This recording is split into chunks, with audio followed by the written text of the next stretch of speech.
Okay, it is May 14th, 2014, 3:05 p.m.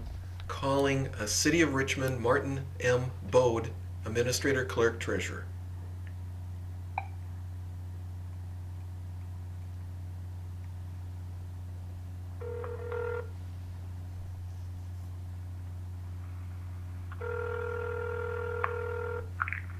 Richmond City Hall, is this Yeah, how are you doing today? good? How are you? Well, super. Can't complain on a beautiful sunshiny day like today. It's gorgeous. It sure is. Say, Mr. Bode wouldn't happen to be around, would he? Just 1 second. Thank you.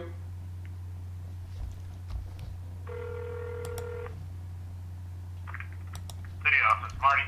Yeah, this is Terry Nemmers. How you doing today? I'm sorry, who am I talking to? Terry Nemmers? Yes, Terry, what can I do for you? Well, I saw that you are now stuck with Chris Boucher as your chief of police, unless you've severed ties with him, the Cold Spring. Well, anyhow, I submitted a data request to Chief Boucher, back in October of last year, and he willfully refused to provide me with the information, and it's a criminal act to illegally withhold public information. So maybe that should help you in your decision if you want him to be chief or not, I guess. But anyhow, I have a conversation I recorded with him on that anniversary of Tom Decker's death. I think that was the 29th of November of last year. And he happened to call me up, and I had an extensive conversation with him, about an 8-minute long conversation, where we discussed his illegal withholding of this information. And apparently, Mr. Boucher and the city attorney Tom Janovich, which I heard advised City of Cold Spring to illegally close a public meeting, in these negotiations for the chief that has been rejected now. Advised Chief Boucher or Boucher or whatever, I can't even pronounce it. Boucher, it's Boucher. Yeah, Boucher, to illegally withhold this information. So apparently there's some people who have badges and have titles of city attorney who are misusing public funds here, to illegally withhold public information, which again is a criminal act. It's a misdemeanor.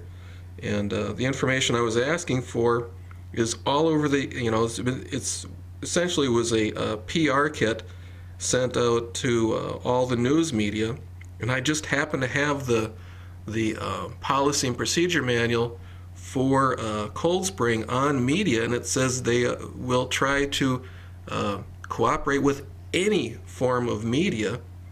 So apparently, they don't like the fact that I'm keep on asking these questions about Officer Greg Reiter, who is obviously the prime suspect in the murder of Tom Decker. So that's obviously the reason why they don't want to send me that public information. So So did you make this request in writing? I sent all the information to your email box. It should be sitting right there.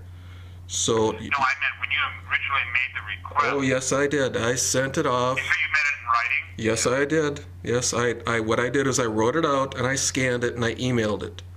So, and then I have the correspondence from Tom Janovich. I spoke with Boucher.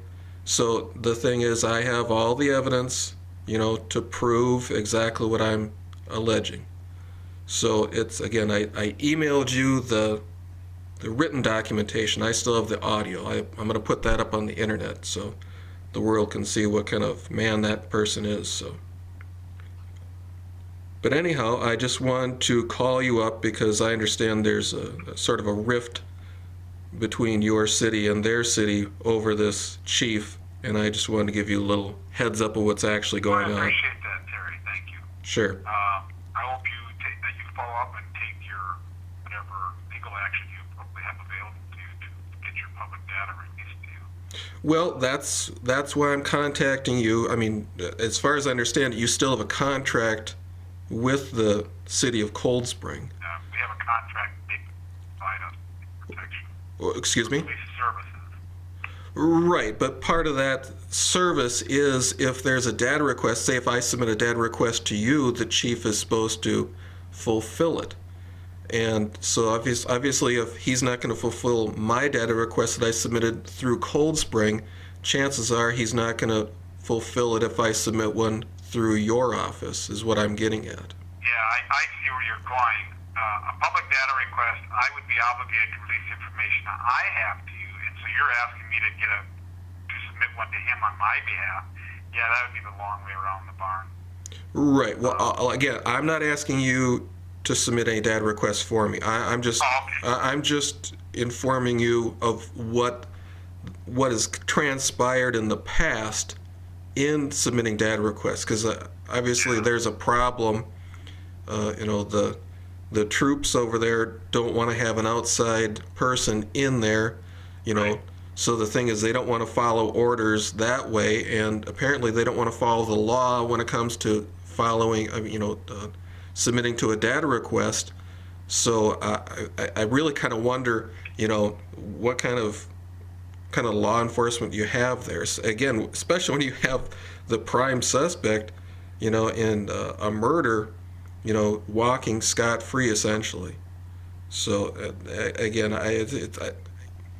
that's why I put these data requests in. I've got the same kind of situation in my county too. So, but the thing is, unless people, document it and speak out about it, nothing ever changes.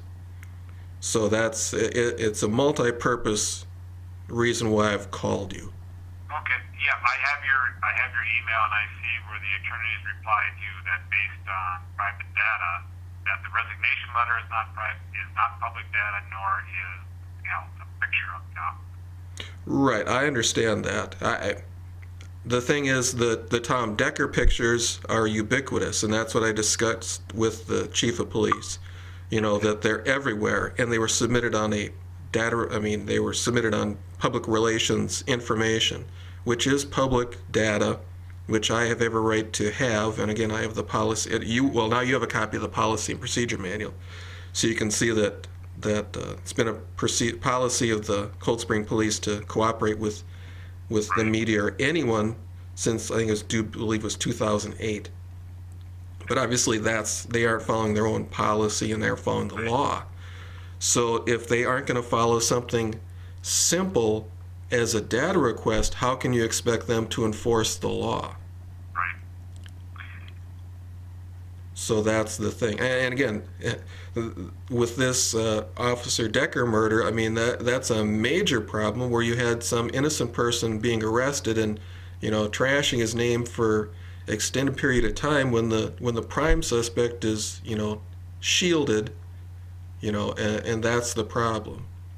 The people who deserve punishment or deserve to be investigated, because it's a matter of public record. He lied, in his police reports, and that's a criminal act in itself.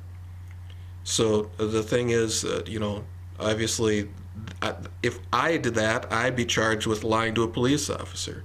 So obviously there's two different sets of rules, two different sets of laws, and and that's a threat to public safety.